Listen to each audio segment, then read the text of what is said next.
If you have been in the anime, manga, and video game world for some time, you must have heard about idols and how they are a constant in Japanese series. But, believe it or not, this connection between anime and idols has been around for a long time. However, due to the generation gap, most of these franchises were left in the past as relics of history. Except for one. That franchise is the Idol Master. The Idol Master is the longest running idol franchise that started from video games and is now currently in its 15th year of runtime, now with different sub-series that fans refer to as branches. And you may be thinking, as a franchise with so many years, where do I start? Despite the number of games the series has, the passage of time within the games is not so much, so do not be afraid with that regard.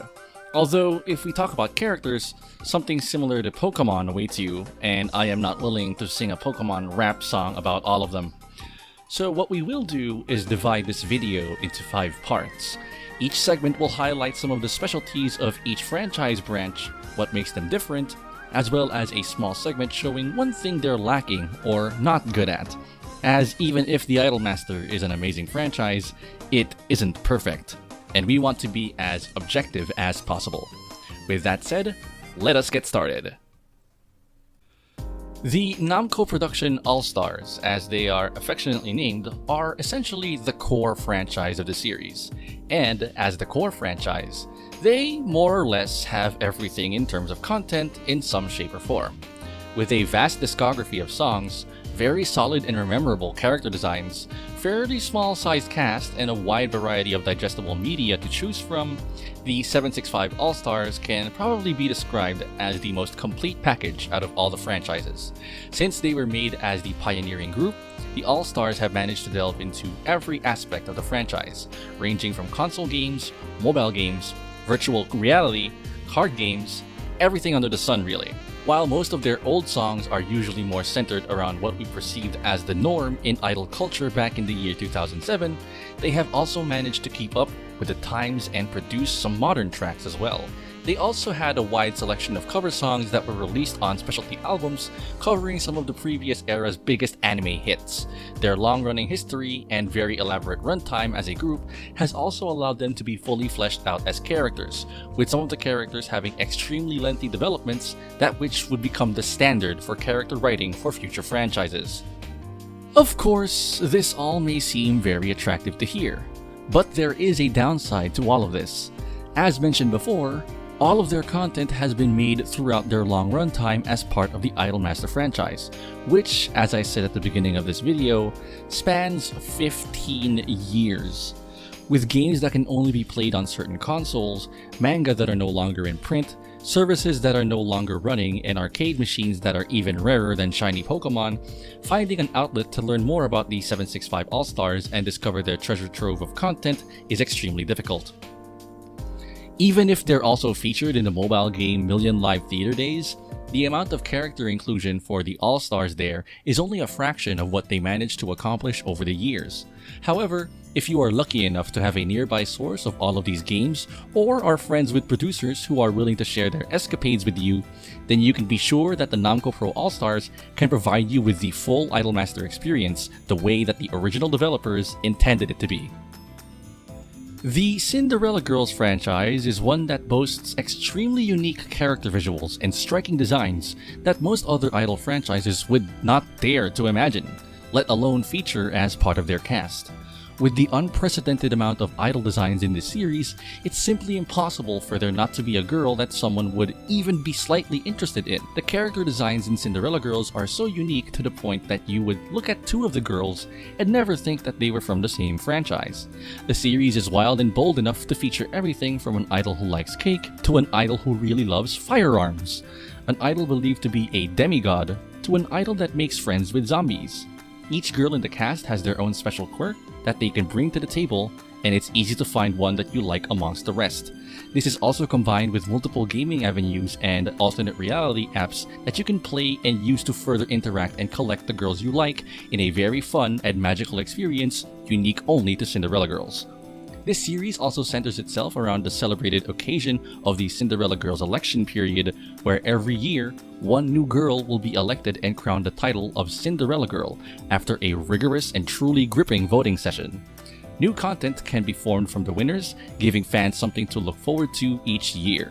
Combine this with the branch's constantly updating games and multiple animated spin-offs, it's one of the fastest paced Idolmaster series, and you can get a lot out of it very quickly.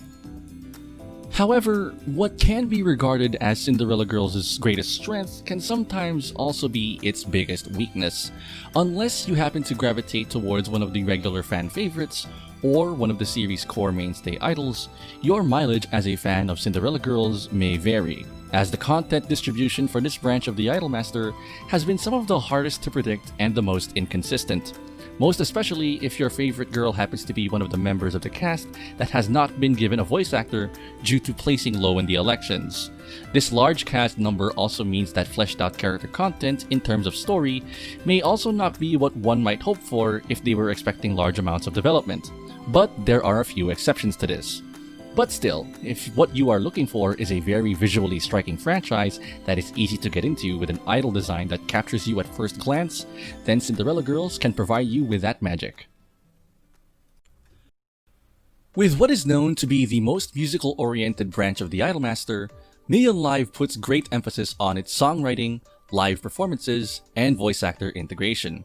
It boasts the largest song discography in the franchise, even if it isn't the oldest branch, and consistently uses the characters from its moderately sized roster to add more context and sentiment to how the songs are written. On top of that, since Million Live is also known for being a subset of idols that are similar to theater performers, it is home to some of the wackiest and most outlandish scenarios that the series has ever seen. From a dramatic reflection of the lives of stressed-out office ladies to something that looks like an idol version of the Avengers Endgame, Million Live has no shame in using the most crazy and mundane settings to bring out the excellent acting skills in its voice actor arsenal.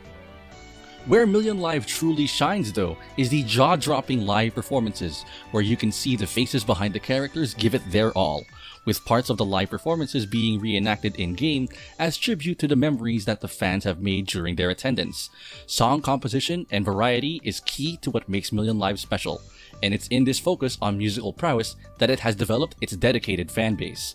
While the characters in the roster may not be as colorful as other franchises, their down-to-earth and sentimental connections with the songs that fans love make them unique and the true lifeblood of the 765 theater. With that said, much like Cinderella Girls, their greatest strength can also be their weak point, as the deepest culture and inner workings of Million Live depend so much on the live performances and followings of each voice actor that it may be hard for a newcomer to comprehend. Voice actors are much harder to follow than fictional characters, and with so much history being kept within the sphere of live performances, there is some barrier of entry to be seen here. One can truly say that Million Live's heart is in the live performances, and going to a live performance in the year 2020 is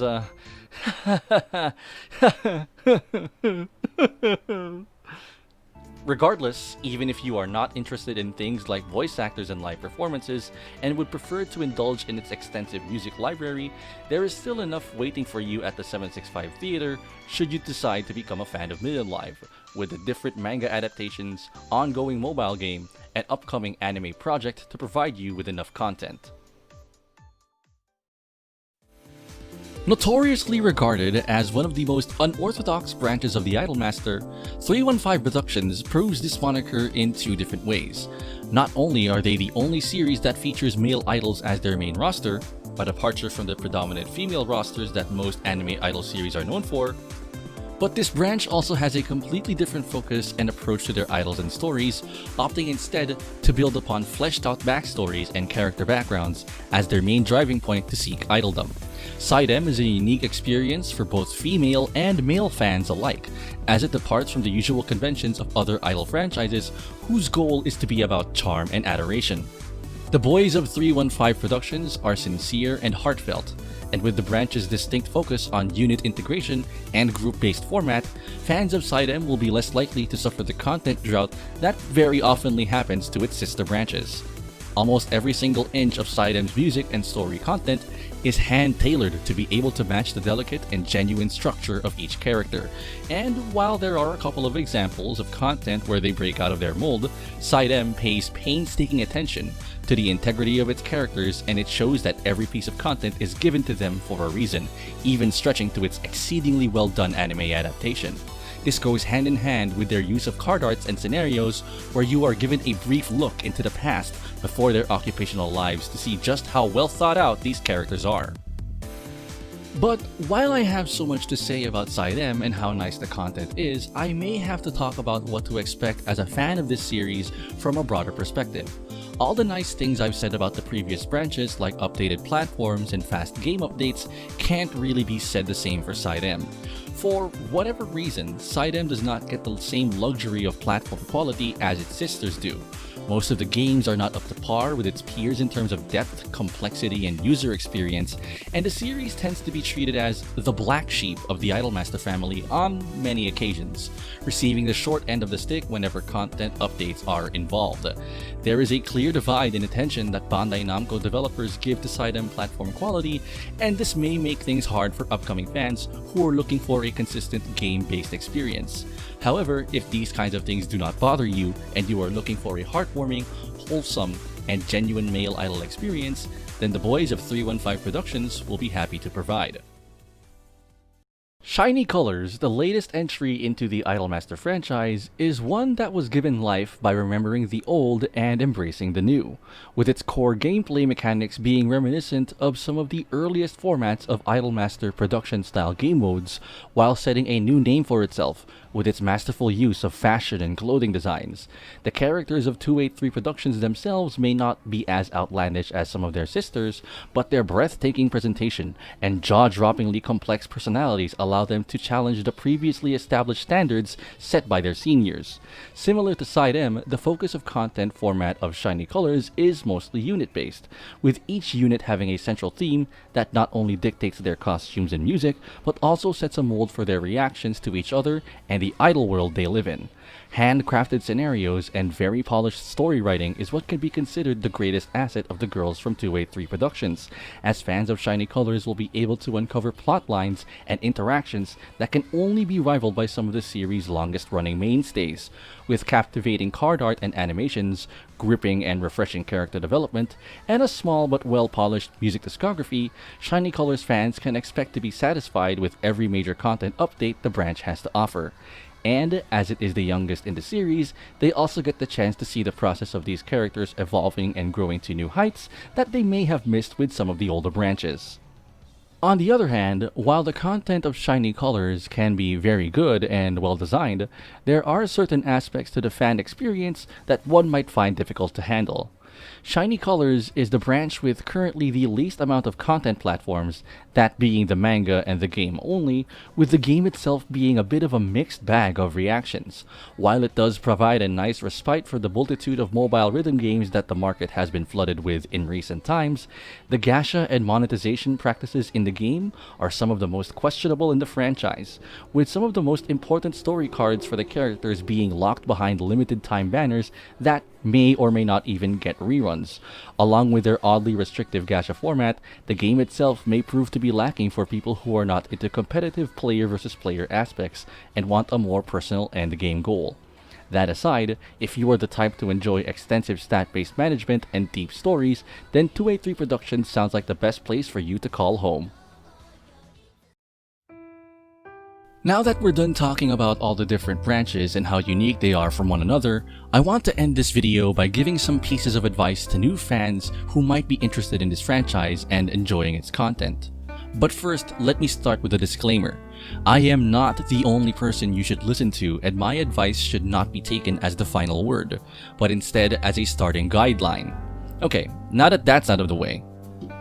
The Idolmaster is a gigantic franchise with years upon years of content waiting to be discovered, and a vast majority of it has never been translated into English direct from the providers themselves. That means you will have to find translated sources or communities who are willing to guide you to these sources so you can understand them if you do not know how to read Japanese. There are some games and sources that are available in Korean and traditional Chinese, but there is a very small fraction of the baseline content that is primarily only available in Japanese. Another thing I would like to advise new fans is that due to the sheer amount of content that the Idolmaster has across all of its branches, it is humanly impossible for someone to know everything about this series, and that is perfectly fine.